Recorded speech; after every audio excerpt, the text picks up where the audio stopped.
Welcome to the Breakthrough Success Podcast, helping you achieve that breakthrough you've always been looking for in your business. And now your host, Marc Guberti. Hello and welcome. I am your host, Marc Guberti, and this is the podcast for marketers and small business owners who are looking for the breakthrough for their business. I'm very excited about this show. We are going to explore our guest, Nick Loper's backstory of just crushing it on Kindle.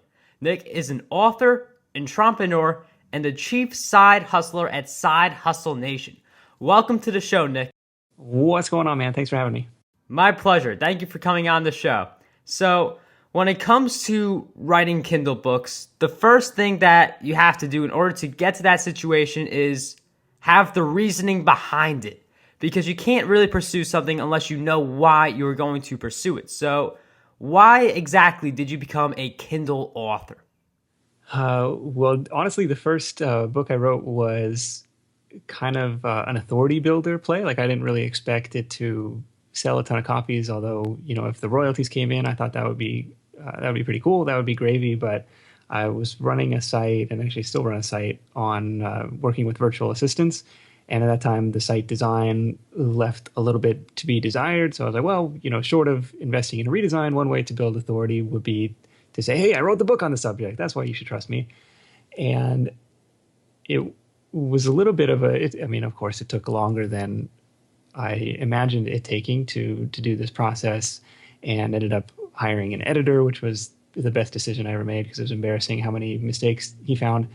And put it up for sale on Amazon, which, you know, was free to do. Got a cover made on Fiverr. So I expected to buy like 10 different covers on Fiverr and pick the best one. But it was like number 2 came back, and I was like, oh, I kind of like that one. So I ran with that as my poor man's 99 designs. And I remember getting like my first royalty check, a couple months later for like $42. And it was pretty awesome. Like, I was really, really excited by that. Like, hey, I'm a professional author. Somebody bought my thing. Somebody paid for this. And it was interesting because I expected people to come to the website and then go buy the book through my link, through my affiliate link.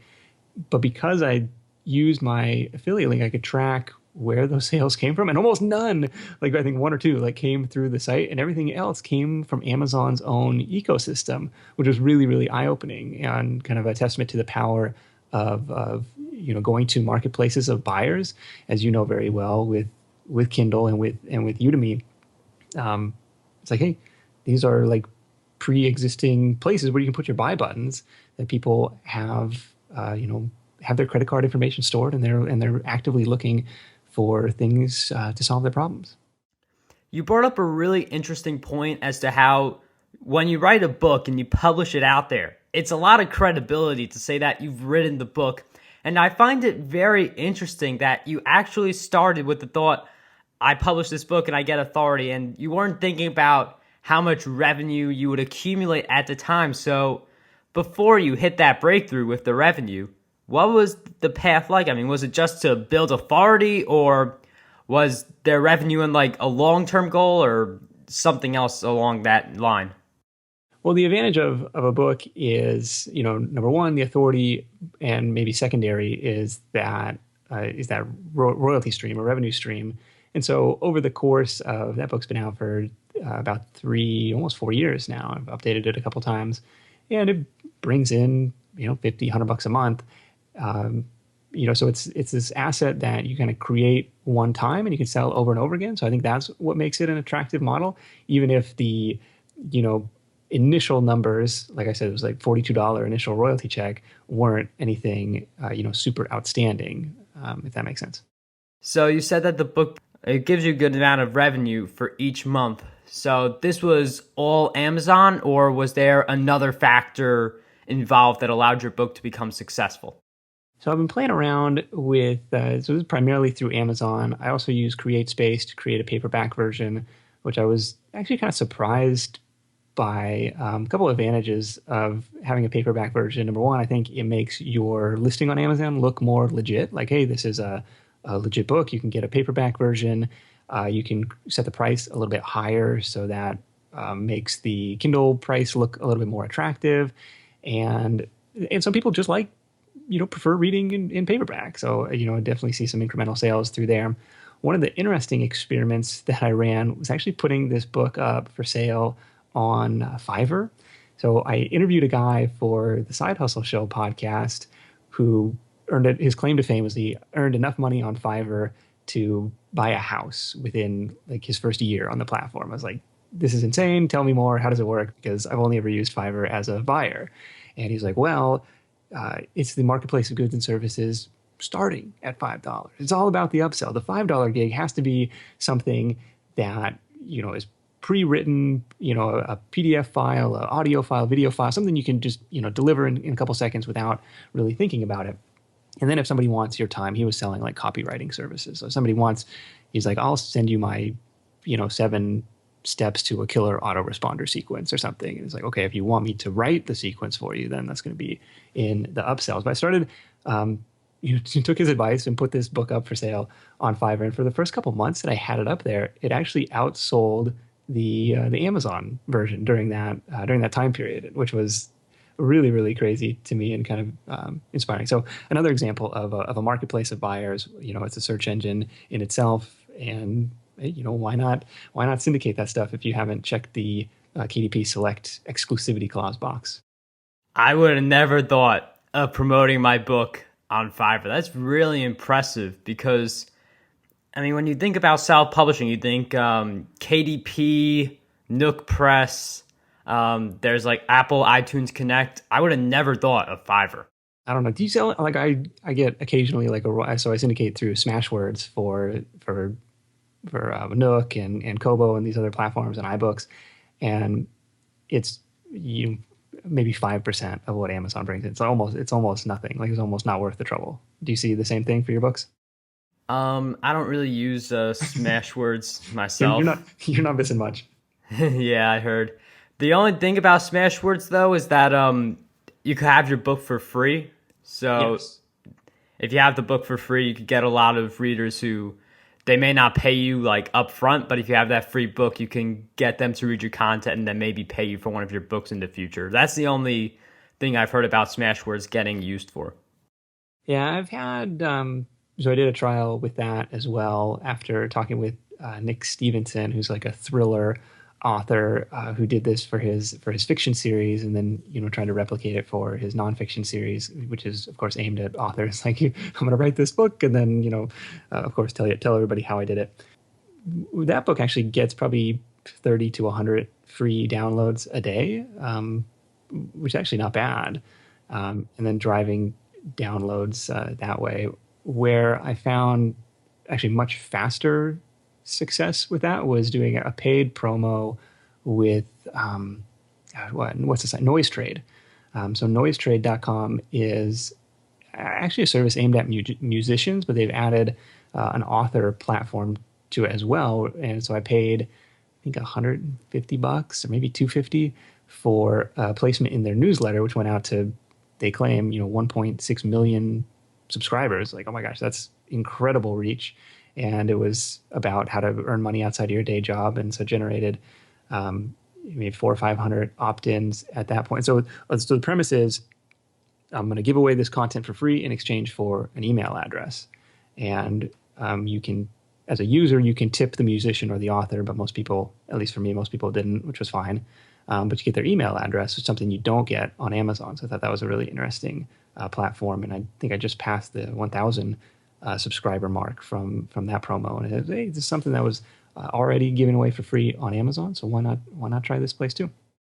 I love how you're repurposing the books that you have written so that they're able to have a greater impact other than the amount of sales and visibility that they get from Kindle alone. But for some of the viewers out there, maybe they haven't written a Kindle book quite yet. They're wondering what type of work it takes to go from I have a book idea to publishing the Kindle book and watching it become successful.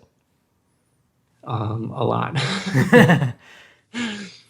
Well, I mean, as well as I do, it's kind of a daunting process. If you have on your to-do list, write book, it's not going to get done. So what I found a little bit more effective is to break it down into different goals. So maybe like outline chapter 1 is maybe a more realistic goal. My friend Chandler recommends kind of creating a mind map first, kind of a visual, bubble chart drawing of everything you know on this topic, and it kind of branches out, and then using that to create your outline. And then what I found, if I'm working from an outline, even for blog posts, it's kind of like filling in the gaps. It almost kind of gamifies it. And so it's like, oh, I can write this section. I can write this. And I end up jumping around, and it becomes a little bit more fun than, starting with that blank document, the blinking cursor. Oh, that's terrible. And just be like, oh, what should I put first? Yeah.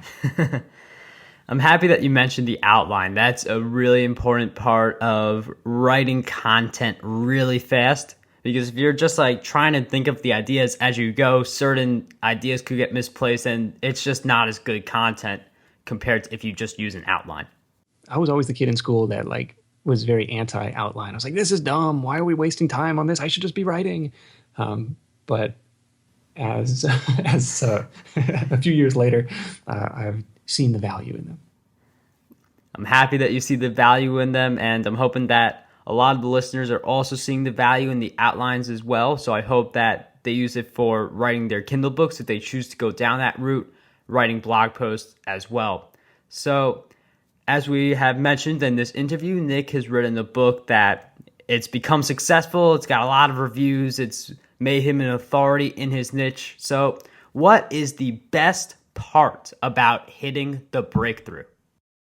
I think I'm still breaking through, man. I don't know. It's cool to be able to publish something for free on what is probably the world's largest store. And if you can give it that initial momentum, what I found is the Amazon algorithms start to work in your favor. Like if you can, it's kind of like the old GM saying, like being number one sells cars. It's like if you can prove to Amazon people are willing to buy your book, they want to help you sell more of that, if that makes sense. Like you can prove the conversion rate. So I don't know, like I think I'm still breaking through, but it's been a really fun journey, and I've got probably half a dozen more book ideas like sitting on my hard drive or semi outlined. It's just, trying to find the time to get it done and get them written. That's pretty awesome. And I'm happy that like you're thinking of new book ideas, because I feel like once you get into a groove of writing Kindle books, you're just always thinking about Kindle books. In the beginning, I know it could be really hard to get that first book out, but once you get those first couple of books, now it's like the opposite, where you've got so many different ideas clustered in your head. Yeah, it's so true. It's weird. I thought that would be the one book that I wrote, and since then I've added, I think, 7 more to the portfolio. And I think it very much is a portfolio business on the income side of it, because, unless you have a super smash hit, it's really tough to build a significant income from just one title. So you've published several books already, so you know how the Kindle growing there works. I have a question for you in terms of which one feels better. Does it feel better to click the publish button or look at your sales dashboard and see all those sales coming in? Which one gives you the bigger motivation factor? Well, when you hit publish, it's definitely like a relief of like, oh my gosh, the burden of this project is over. But the sad part is it's all kind of just beginning, because it's like, once you hit publish, it's still on you to market this thing, to make sure people know about it, to drive the initial sales and reviews. And so your work is really just beginning. So it's like one phase. It's like chapter 1 is over, but chapter 2 is just starting. It's never ending. That's basically it's the truth about breakthroughs. Like once you hit a breakthrough, it's like, where's the next breakthrough? Yeah, everybody's searching for that next. Once you hit that one plateau, it's on to the next. Right. So for the people who are still on that point where they've been wanting to break through in this particular area really bad, what are some of the advice that you can give to these people so they hit their breakthroughs? Like, why do you want to do it? Like, what's on the other side for you? I think every destination is kind of greeted with the same question. Like, okay, now what? And if you don't have a good answer for that, like, why are you pushing so hard? It's kind of like, I have an essay called "The Journey is the Destination." It's like you got to enjoy the process of it, and and learn to live, that process, because it's all process. Even once you get there, you're not, where to next. Nick, you said that was the correct advice, but I mean, for some people, I know for you, you've probably been through this. I've been through this. I bet everyone's been through this. You love the journey, but there are some points when you think, just gotta get the journey done. Yeah, I mean, I wrote essays in high school. Like, I was like really obsessed with this like teleportation like sci-fi book, and I was like, this would be perfect. Like, I just beam me up. Like, I just want to get there. But I think, I don't know, I've shifted a little bit, and I still have that like same impatience like in transit and stuff. Like, I want to accelerate this, but trying to embrace that and learn along the way. It's all fun though. There are people right now who maybe they published their Kindle books, or maybe they're on the verge of writing their Kindle books. So what 3 tips do you have for helping these writers publish their Kindle books and allow them to do well in the marketplace? 3 tips, only 3 tips. There's a lot of things that go into it. Don't skimp on your covers. Make sure to hire an editor if you've never worked with an editor before. And make it a book that's going to help somebody. Make it a book that's worth reading, right? So my friend Jim Kukral, and I've been throwing his name around a lot lately, he runs a site called Author Marketing Club. He told me that people only use the internet for 2 reasons. Number 1, to be entertained. Number 2, to solve a problem. And so your book has to be really awesome at one or both of those things to get noticed and to make sales. So those would be my 3: cover, editor, and solve a problem or be really good at entertaining someone. Awesome tips, Nick. I mean, I never really thought of going on the web as either to solve a problem or entertain. Because I always approach it usually from the solve a problem angle. The entertaining angle isn't always there as much. It's just, how can I provide this information, make it understandable, and then my audience can use this information to become more successful. So I'm happy that you also approached it from that angle as well. Well, that's my experience too. Like, very much analytical, how-to tutorials, case studies, problem-solving stuff. But on Amazon specifically, the fiction side of the business, the entertainment side of the business, does a much greater volume, but I think it's harder to break into. Like, it's, books are typically longer, and it's more like blockbuster driven, right? So The Martian is going to sell a ton of copies. 50 Shades of Grey is going to sell a ton of copies. Harry Potter is going to sell a ton of copies. And then like everybody else is, because it's much harder to do like keyword, rankings for this type of books, because like people have to know the title. They're not going to be searching for generic like wizard story or something, Right. I believe that the fiction books, they are harder to get into, but once you have that really successful fiction book, it's just easier because you could just create a series around that one fiction book. Yep, and then the cycle keeps going. Exactly. So it takes a lot of drive to write Kindle books or just pursue a business in general, and I feel like we're all driven by inspirational quotes. So my question to you is, what is your favorite inspirational quote and why? Perfection is the enemy of good enough. And I don't know who said that, but it's something that my dad kind of hammered home a lot when we were working on like home improvement projects. Growing up, he would say, "It's not a piano." And what he meant by that was like, look, let's just get it done. Like, it doesn't have to be perfect. And it's not to say he didn't care about quality, because, you got to get the job done right. But sometimes that extra incremental effort to make it, 100% perfect you're never going to get there. And that's definitely the case with, with writing. So you could edit and rewrite and you may never be 100% satisfied with your work. So at a certain point, you just got to ship it. I totally agree with that. I feel like if you try and be perfect, it'll never happen.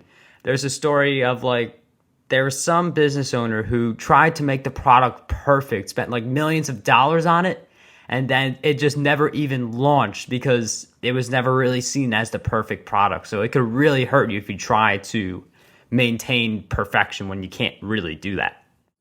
That's right. Reid Hoffman from LinkedIn. If you're not embarrassed by your first product, you launched too late. That is very true. So I would like to thank my guest, Nick Loper, for spending his time with us, and I'm going to give him the floor right now to basically let us all know where we can find him on the web. Best place to find me is probably sidehustlenation.com. We'd love to have you tune into the Side Hustle Show podcast with new business ideas for part-time and aspiring entrepreneurs.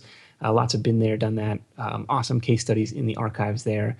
And if you hit sidehustlenation.com/ideas, you'll have a constantly updated laundry list of part-time business ideas that you can start today.